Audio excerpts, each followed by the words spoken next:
I'm going to tell you guys about my experience with education up to this point, and it has been an interesting journey, and I did it my way, as I do everything. Anyway, anywho, okay, so I was born in Maine, and I was the youngest of five kids. And when my parents got divorced, I was a baby, and my mom went to school. She ultimately got her master's degree and became a teacher, an English teacher. But okay. So she was working. Anyway, okay, so my first memory of like school was like first grade or kindergarten, and I had this really cute teenager who would come from the private high school in town to help me with my math. And he helped me with the blocks, like the colored blocks. Like, we're gonna add 3 red blocks to 4 blue blocks, and how many blocks do you have? Like, whatever. I was obviously one of the slower kids, but I was happy with the help I was getting. Anyway, um,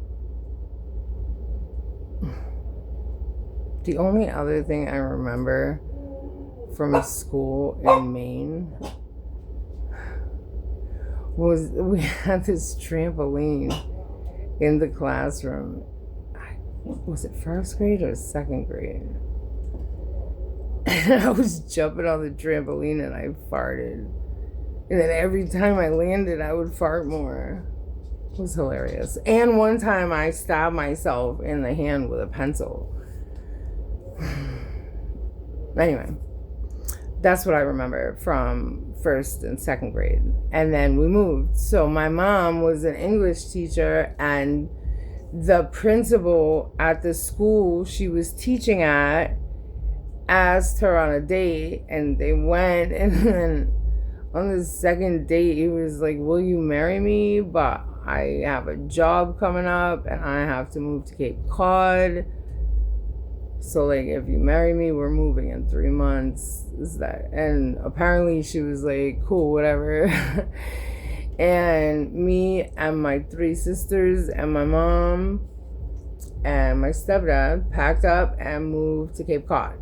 So now my mom is an English teacher. I don't think she was working in the town we lived in. I think she was working out of town. But my stepdad was a principal in town. He was the principal of the junior senior high school. And I just remember that at that point I was in all AP classes, which are the advanced classes. And like, I remember taking Latin in like fourth, fifth grade. Like, I don't know. I had a hard time on Cape Cod. We didn't have a lot of money, and those kids treated me different.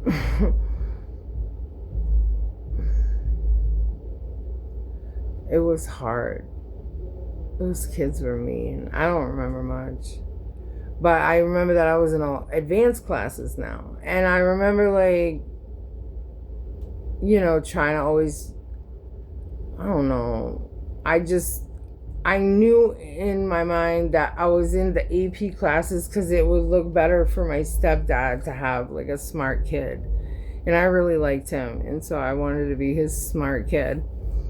And I mean, I am smart, and all my report cards would say, like, "Oh, she's really smart if she would just apply herself." Like, oh my God, they all said that. So I remember our science teacher on Cape Cod, must have been like sixth grade, and he was teaching us the parts of the microscope, and then he was talking about the body of the microscope. "If you like my body and you think I'm sexy, come on." So I don't remember, like, much more about Chatham other than like socially it was traumatizing for me.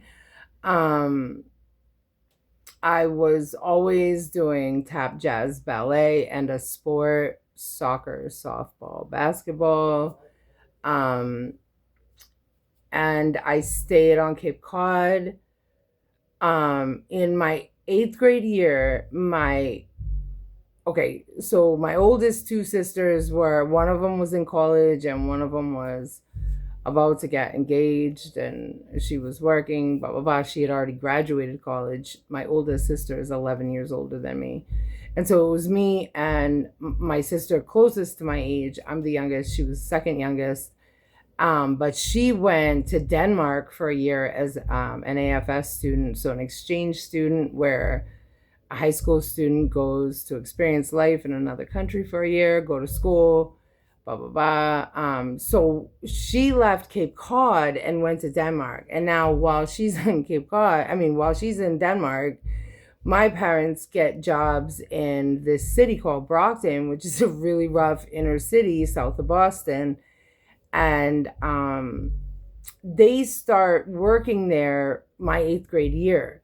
So they were commuting like over an hour and a half. And we were living, my oldest sister and her now fiance had decided to rent the house we were moving out of. So they had the master bedroom, and I saw them most of the time more than I saw my parents. My parents were working far away and staying in hotels a lot of times, and they were looking for a place for us to live. So they find a house to rent, and in the middle of my eighth grade year, they move me from Cape Cod to one of the top 10 roughest cities in Massachusetts. So now, so far, I've lived in Maine, where my grandma had chickens in her backyard. I moved from there to Cape Cod, where every girl had about like 1,000 American dolls. Those things are expensive, and they all have like so many of them. And I had like a knockoff Cabbage Patch Kid, whatever. So I was happy to get the fuck off Cape Cod. Like, I didn't like it there. I didn't feel like I fit in. I didn't feel like they were nice to me. I actually left and did not make a big deal about leaving or really telling anyone I was leaving or anything. And I remember writing one of my first papers in my school in Brockton. I wrote a paper called Never Said Goodbye. And I was talking about how I never said goodbye because I didn't think they were going to care. And even if they pretended to care, like, they didn't give a fuck about me for the whole time I was there. Like, why pretend to care now? You know what I mean? I wasn't going to feed into all that. It was a sad story, though. Anyway, and not saying goodbye has become something I do as an adult. But anyway, so now we're in this city. Okay. And I was a really good basketball player. That was one thing. Like, my stepfather primed me from third grade, like, to play basketball. And I played all kinds of recreational basketball. And then once I got into junior high, I was on the teams. In eighth grade on Cape Cod, we had a horrible I mean, these girls in the varsity team were double dribbling still. Like, that's bad and stupid if you know what you're doing.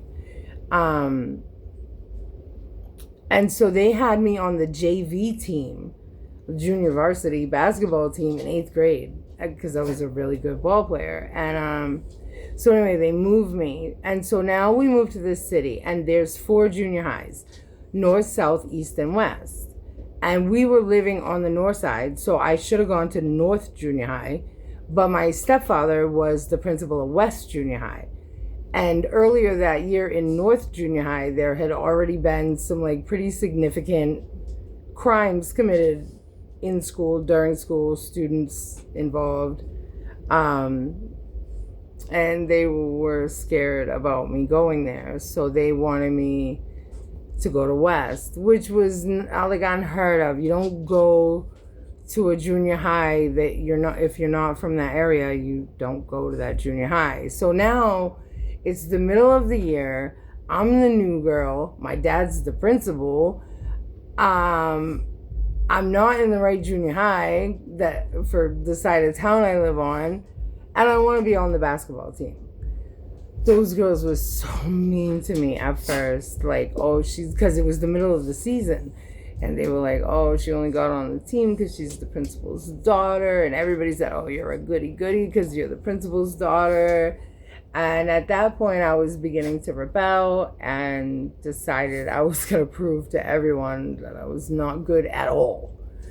And made all kinds of interesting friends. I did get bullied a lot in the beginning. I even had like a female group of girls that called themselves the Haitian Posse, and they were actually pretty scary. And they were making it known that they were wanted to hurt me. And I wasn't even from the city, but first of all, I said this always, like, I loved just being another brick in the wall. When you're in a small town, you get stuck in a group and you're part of that group and that's it. So if you're a geek, like, there's only like fucking 14 of you and you're one of the geeks and that's it.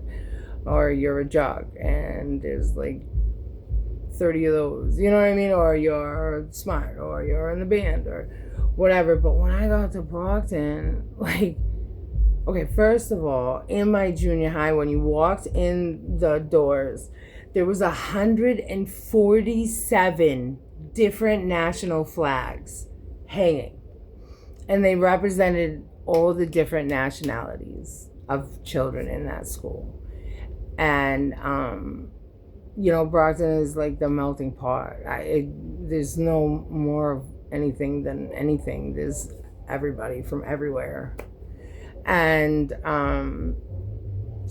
I made friends with kids that were doing bad things. And, I may or may not have had the scoop on which door the like metal detector was going to be in that day. And we didn't have cell phones back then, but whatever. So there were boys that were fresh to me and they would make comments. They had like, they were hitting on me, but I didn't like it. So I learned to swear at every boy in his own language. I learned French Creole. I learned Portuguese Creole. I learned Greek for Jimmy Externos. He was fresh. Anyway, I continued in the AP classes. I got good grades when I felt like it. I didn't ever have to do much of the work. It was, I'm smart. I am. I don't remember a lot of all that, but basketball was cool, and I did prove myself, and I was a good basketball player. So I did ultimately end up getting accepted by the girls on the team, and was so determined to let everybody know that I'm not a goody-goody because I'm the principal's daughter.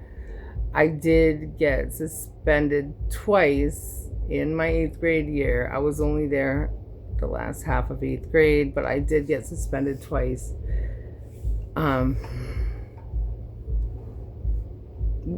One time was for talking shit to a teacher.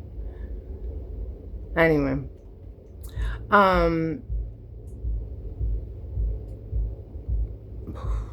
so then I go to 9th grade. And in Brockton, the 4 junior highs, there were 600 kids in each junior high. And each junior high was just 7th and 8th grade.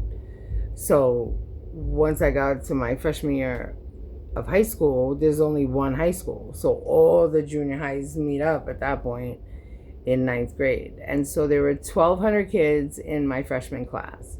Brockton is the biggest high school still in Massachusetts and one of the biggest in the country, comparable with Texas, Houston maybe, or I don't know.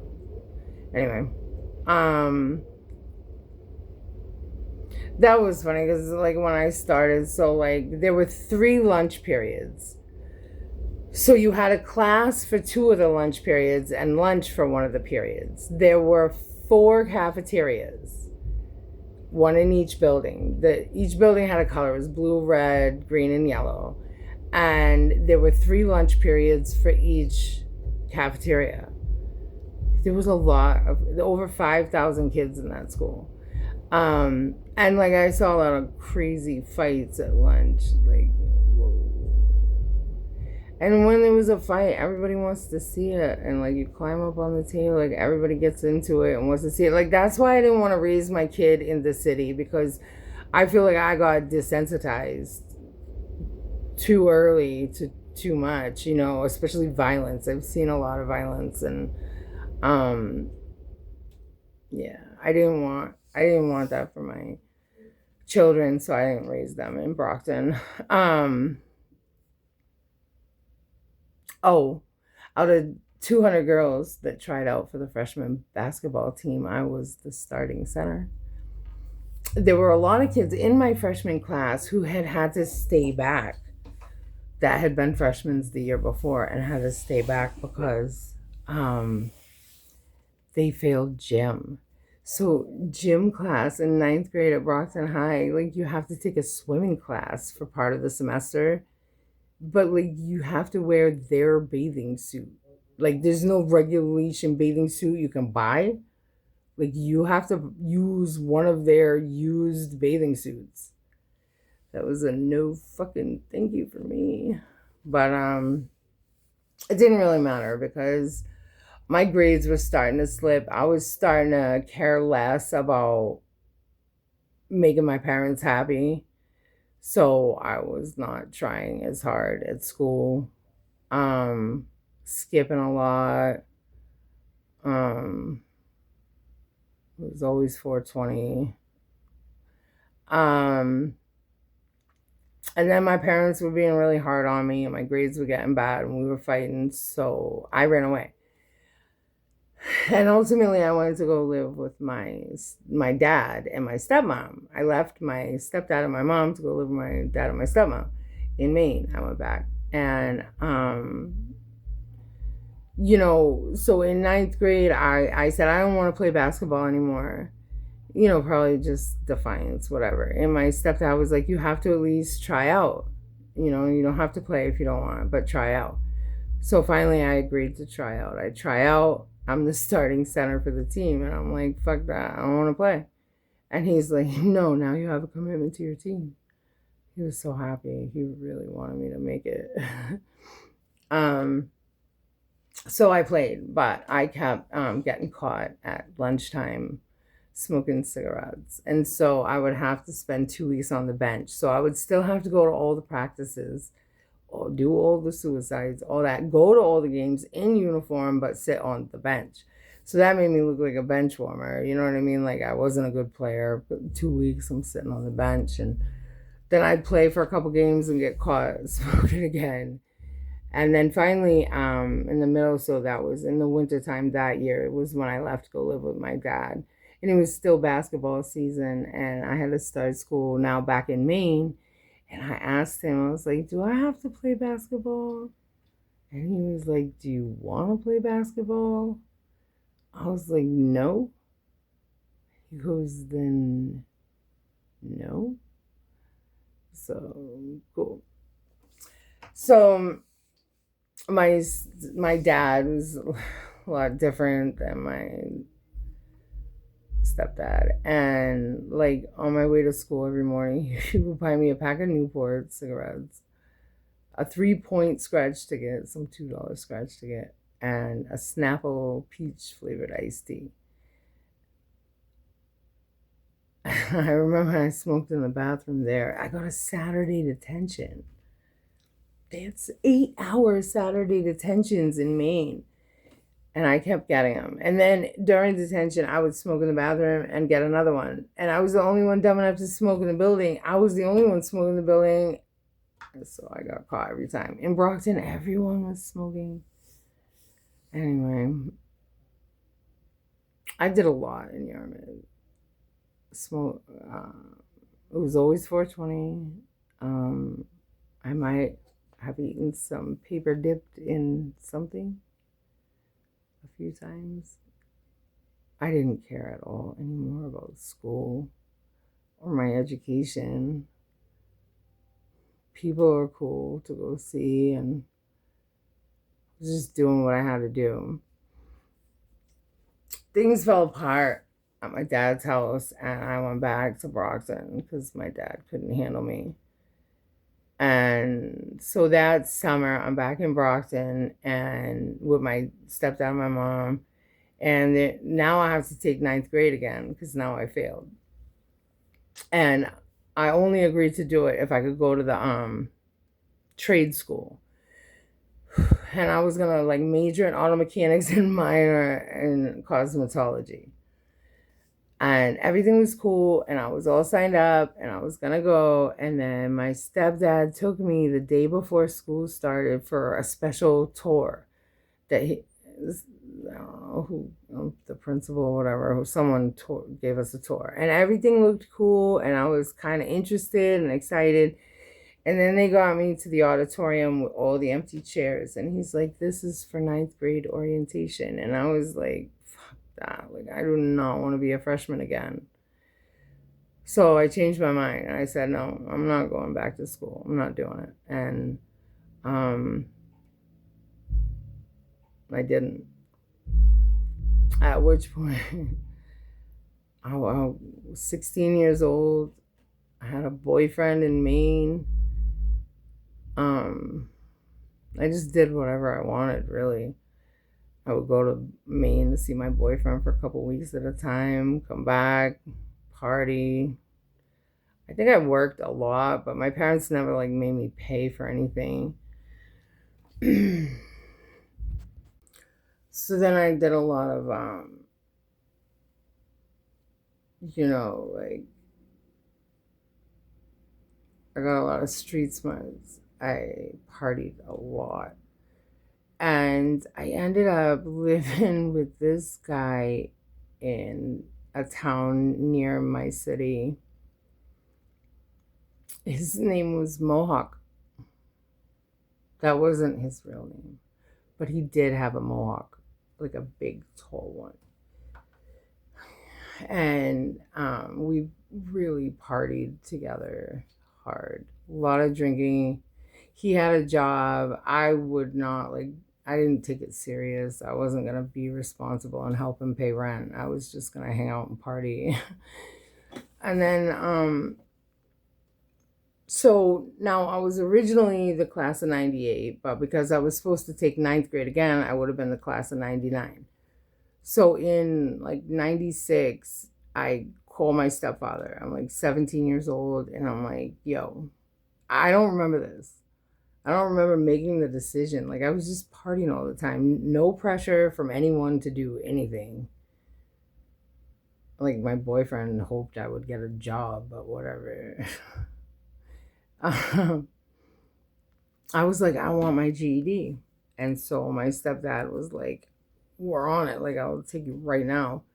And I remember I had this big book like for practicing or how to take the GED test, and I was like so scared, and there was like geometry in it, and I was like, "What the fuck?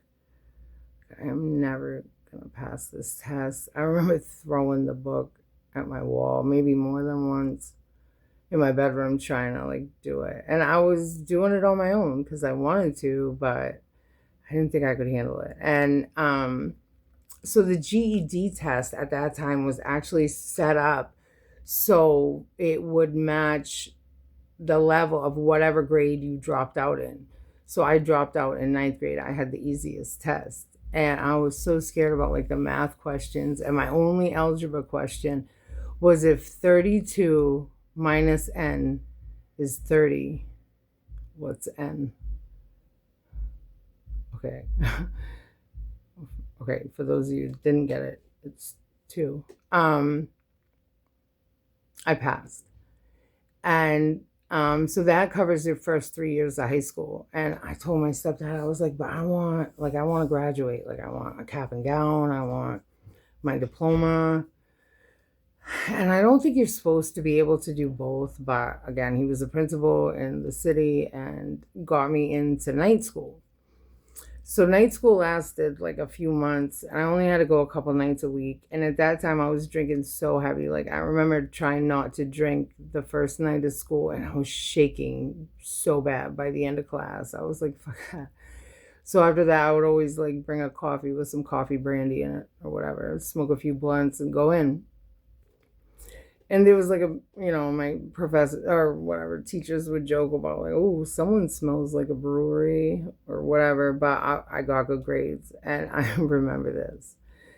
Um, I had only had to take 3 classes because you only need 4 years of English, 4 years of history, and 4 years of an elective. So I only had to cover that fourth year because I did the rest with my GED.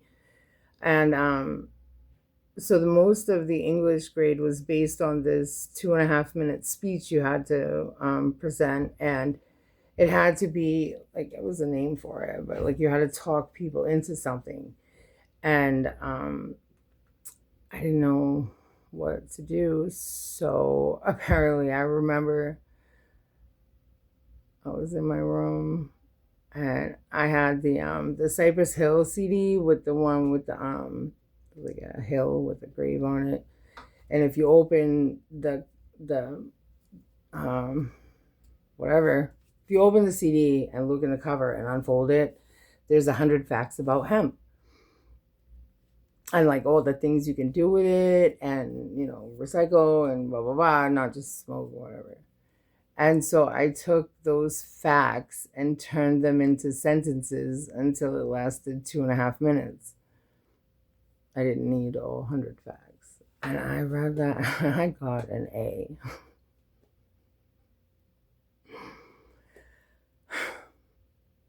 I mean, I guess either way I should get one for being that clever. But anyway.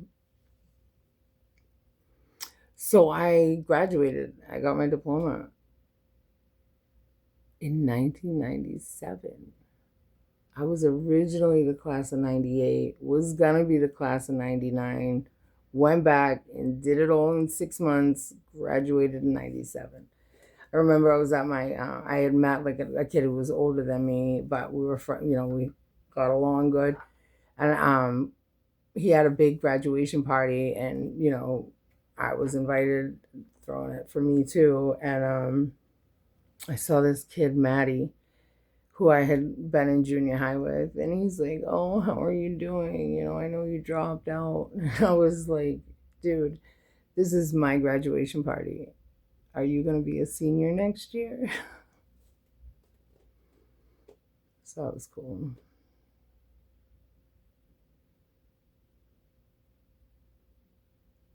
That was high school. I think I'll share more about college later.